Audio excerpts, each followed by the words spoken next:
Hello everyone. Welcome back to the channel once again. This time round we're going to look about information sources, which is under information literacy. My name is Dimano, a student at Gulu University. Yeah, in the first slide, quoted about the same thing. That is the main topic we're talking about, information literacy. Once again, pose the question: what are information sources? Then I got some key features here. Let me say key terms that we have to know. The key terms here: one, we have materials, records, or documents. Two, we have data or knowledge. Three, we have particular field. So these three different main words are going to help us define what information sources are. So from there we can say information sources are any materials, records, or documents that provides data or knowledge on a particular subject or field. These sources serves as the foundation for research, inquiry, and decision making across academic, professionals, and everyday contexts. Information sources are in different formats and accessibilities.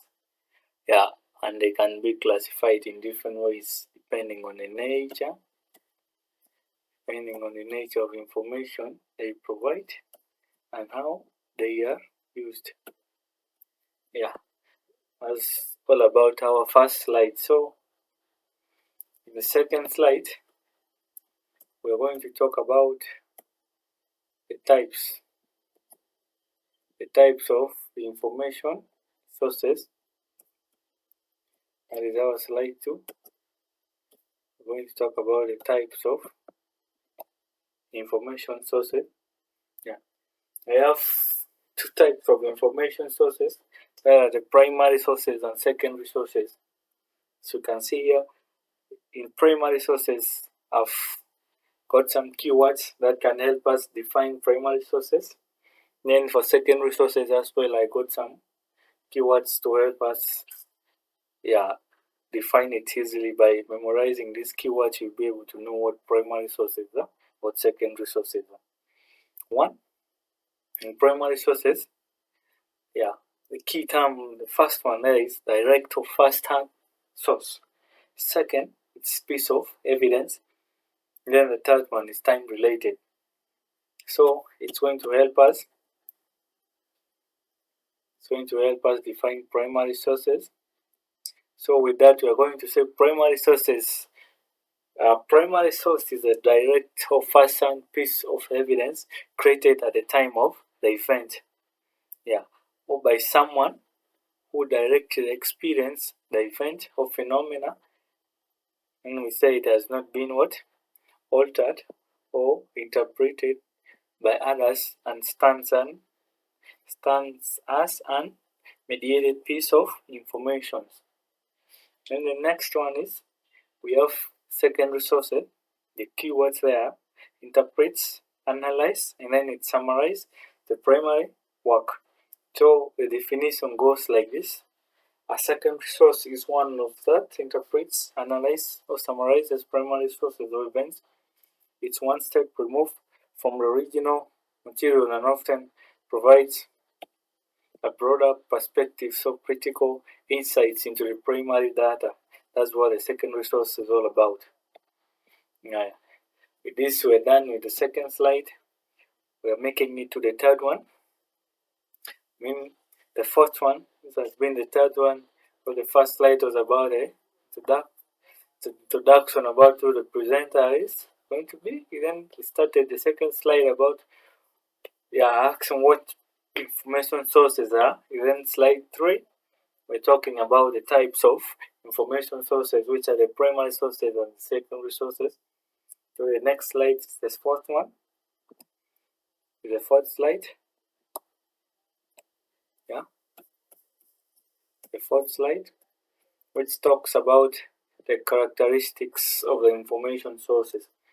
Yeah, as you can see, from my workspace, I've listed once again the key characteristics of primary sources and secondary sources.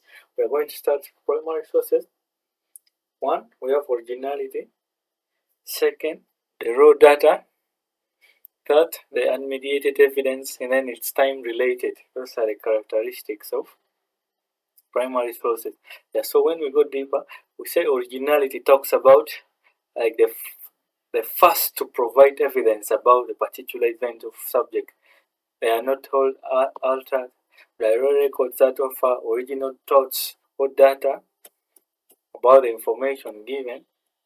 And then when you go to raw data, primary sources often presents raw and filter information. For example, a scientist's original laboratory notes might have data that could later be analyzed and interpreted into secondary sources. That's what they have in the explanation. Yeah. And then when we talk about unmediated evidence, there is no interpretation or analysis from another person. The source itself is the evidence, as the unmediated evidence as the characteristics of primary source. The last is the time related. Yeah, they are closely tied to the moment in which they were created, making them especially valuable for understanding historical, cultural, social context. That's all about the secondary in the primary sources. So next we're going to talk about the secondary sources. One, saying it's interpretative. Second, evaluative. Third, it's a summary. Fourth is contextual. Yeah. When we talk of interpretative, we're saying secondary sources involves some level of analysis, synthesis, or evaluations of the primary sources. Yeah, these terms of analysis, the synthesis, the evaluation, we've talked about in the other video of information literacy. Yeah. Then say the interpretative talks about the levels of analysis, synthesis, and evaluation. They explain size the primary sources or the events that it represents. And then the evaluative part is about offering opinions or assessment based on evidence they might have drawn from the primary sources. That's what the evaluation part is talking about. Then the next part is the summary. Summaries. Secondary sources summarizes information often to explain concept or to connect various primary sources. And then when we come to the last one, that is contextual. Secondary sources help to frame or contextualize primary data within broader trends, movement, or histories. As all about the characteristics of primary and secondary sources.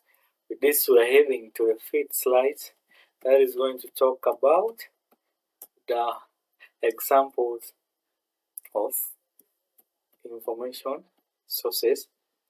I can make it in the book form. Yeah, in primary sources we have documents, collectives, oral histories, and interviews. We have artifacts, then scientific data. So when we go to secondary sources, we have books, journal articles, documentaries, encyclopedias, essays, and reviews. Yeah, with that, we are making 5 out of 13 slides. So be moving to the next, which is the 6th. It's talking about purpose of the information sources. Now, we're going to start with the primary sources. Provides the raw evidence, as we have talked about in the characteristic. Secondly, it's a research foundation, it's the basis for research, it forms the basis for research. And then the next is the insights into the context. Provides the insight, that's the important, yeah. And then it has got direct connection. When you go to secondary sources, we have 3 purposes of the secondary sources of information. One is contextualization. Secondly, there's interpretation and analysis. Then the last one, it gives a broader understanding of the primary sources. This we're making 6 slides, getting to the 7 out of the 13. It talks about the roles of the primary sources and secondary sources in doing research. One, it is very, very extensive when you come to primary sources. Provides the basis, yeah, for research, as we have said in the purpose of the primary sources. 2, it gives original data. Number 3, invaluable in qualitative research. And then number 4, it tests hypotheses, explore new angles of analysis. And then the last one is to gain direct evidence of argument. That is about the roles of primary sources in research. And the next, we're going to talk about also the secondary sources. How important are they in research? One, to provide support. It supports the primary source through analysis. And then 2 is to interpreting of the primary sources in the research that is done by the secondary sources. And then lastly, it guides researcher. Yeah. With that, we are moving to the next slide. That is the time frame.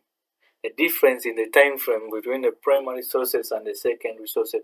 One, that is in primary sources, and then one in secondary sources. In the primary sources, we say it is produced at the same time of the event. As it happens, it's been recorded. Yeah, as is, for example, as you watch a live football match, the event is being recorded. It is live, it has not been analyzed. So when we go to secondary sources, we get what? Written after the time of event.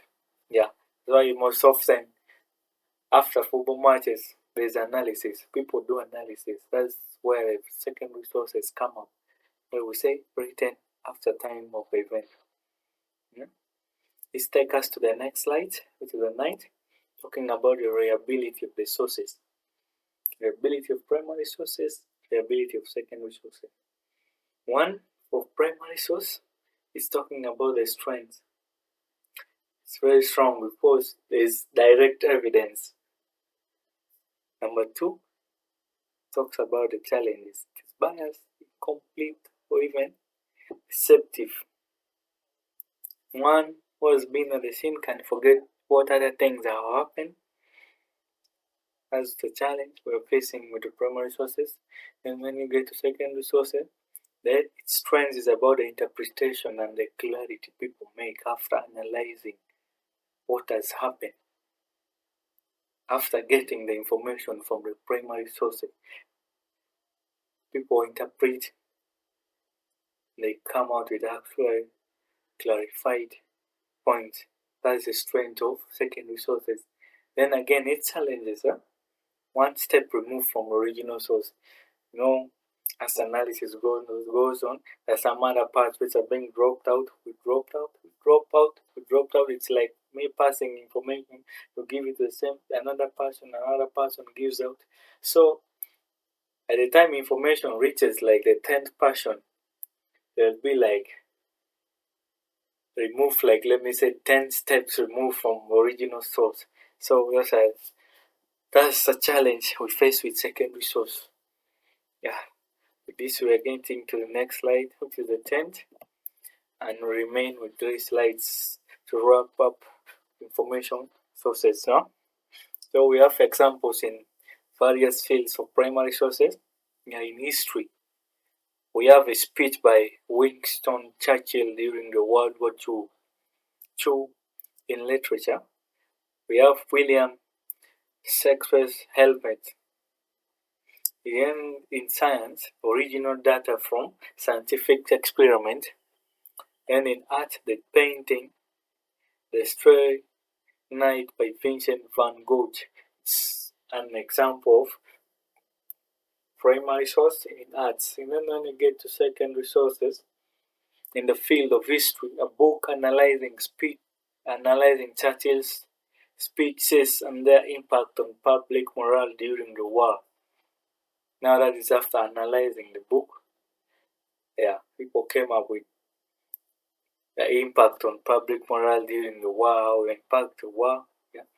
Then in literature, a scholarly article interpreting themes in Hellman, such as the madness or the tragic hero. Yeah. Then in science, a research paper analyzing several experiments. In art, and then we have a documentary article discussing Van Gogh's techniques and cultural significance of the Starry Night. Without we are getting to the 11th slide, talk about the pros and the cons of primary sources. We are going to start with the pros of the primary sources. It's first-hand accounts. It is an original thought. It's a new insight. Some first things someone is saying for the first time. Then the disadvantages, it requires interpretation. It is biased. It's difficult to analyze. Yeah, with this, we are getting to the second last slide. Talks about the pros and the cons of the secondary sources. Yeah, pros of secondary sources, the advantages of the secondary sources, provides critical analysis. It connects the dots lacking between the primary sources. It is easier to access. Then the disadvantages, it introduces biases. It's a second-hand account. It's one step removed from the primary source. Yeah, in the last one, it's a conclusion of the general thing. Say primary sources are essential for obtaining direct evidence, while secondary sources interpret and analyze these primary sources. Then the last one talks about both types of sources are indispensable for a robust and nuanced understanding of any discipline, and researchers use them in to support their work. And so we have about information sources. Thank you for watching. Once again, like the video, comment, subscribe, hit the notification bar to get notified whenever a new video is uploaded. Thank you for watching. Bye bye for now.